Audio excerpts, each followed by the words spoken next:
මේ ලස්සන කතාව තාත්තා නැතුව අම්මා එක්ක පුංචි කාලේ සිට හැදුණු නිර්භීත පිරිමි ළමයෙක් ගැනයි. එයාගේ නම තමයි ජැක්. ජැක් ඉපදුනේ බොහෝම දුප්පත් පවුලක. තාත්තා නැති වුණාට පස්සේ ඔවුන්ට කෑමට කිසිවක් තිබුණේ නැහැ. එහෙත් ජැක්ගේ අම්මා තමන්ගේ පුතාගේ කුසගින්න නිවන්න ගෙදර තියෙන බඩු මුට්ටු විකුණුවා. පුතේ ජැක්, අපිට කෑමටවත් කිසිම දෙයක් නැහැ. අම්මේ, ඔයා බය වෙන්න එපා. මම උදව් කරන්නම්. දවසක් ඔවුන්ගේ ගෙදර හිටිය කිරි එළදෙන විකුණන්න ජැක්ව නගරයට යවුවා. හැබැයි සිදුවුනේ සිතාගත නොහැකි දෙයක්. මේ එළදෙන මිලටගත් තැනැත්තා එළදෙන වෙනුවට මායා බෝංචියට දුන්නා. සිතූ දේවල් ලබා ගන්න පුළුවන් වෙන නිසාත් ගෙදර වියදම් කාලයකට පිරිමසා ගන්න පුළුවන් වේයයි කියලා හිතලා ජැක් මායා බෝංචියට එළදෙන වෙනුවට ගන්නවා. දැඩි අපේක්ෂාවෙන් සිටි ජැක්ගේ මවට ජැක් එළදෙන විකුණා සිදු කළ ක්‍රියාව ගැන බොහෝ කීන්ති ගියා. එහෙත් ජැක් මේ බෝංචියට ඇත්තටම මායා බෝංචිද කියලා දැනගන්න ගෙවත්තේ පැල කළා. පසුවදා උදාසන ජැක්ට පුදුම හිතන දවසක් වුණා. අහසට ඇදෙනකන්ම බෝංචි වැල හැදිලා තිබුණා. තමන්ට ඇත්තටම ලැබිලා තියෙන්නේ මායා බෝංචි බව දැනගෙන ජැක් බොහෝ සතුටටපත් වුණා. ජැක් අම්මාටත් හොරින් බෝංචි වැල දිගේ උඩට නැග්ගා. අහස උඩට ගිය ජැක්ට බඩගිනි වුණු නිසා ලස්සනට විශාලව තිබුණු මාලිගාවට ගියා.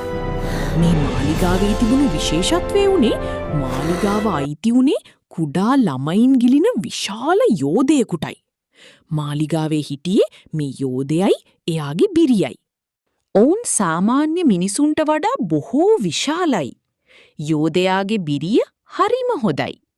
බඩගිනි වුණු ජැක් ගැන අනුකම්පා කළ යෝධයාගේ බිරිය ගෙදර වැඩ ඔක්කොම සිදු කරගන්න ජැක්ව මාලිගාව ඇතුළට ගත්තා.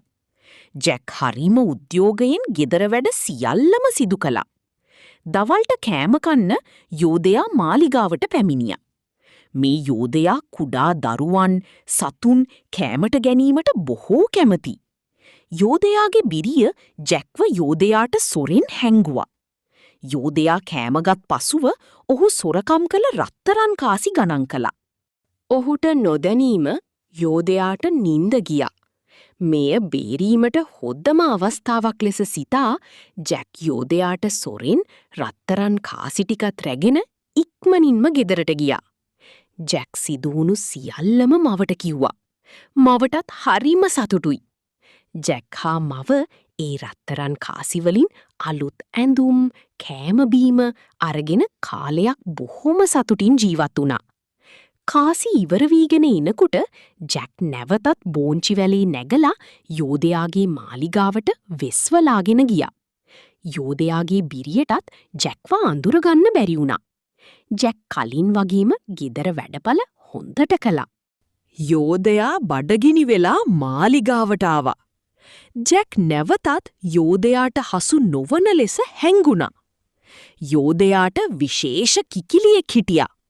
මේ කිකිලි රත්තරන් බිත්තර ලබා දෙන වාසනාවන්ත කිකිලියක්.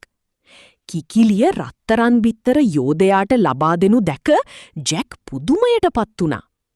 ජැක් යෝධයාට සොරෙන් කිකිලිවත් රැගෙන නිවසට ආවා. රත්තරන් බිත්තර දමන කිකිලිව දැක්ක ජැක්ගේ මව ගොඩාක් කාලයකට සතුටින් ජීවත්වීමට හැකියයි කියලා බොහෝ සතුටටපත් වුණා. පසුව ජැක් යෝධයාගේ මාලිගාවට යාමට තීරණය කළා. මී යන අතරතුර ජැක්ට මායාකාරයෙක් හමු වුණා.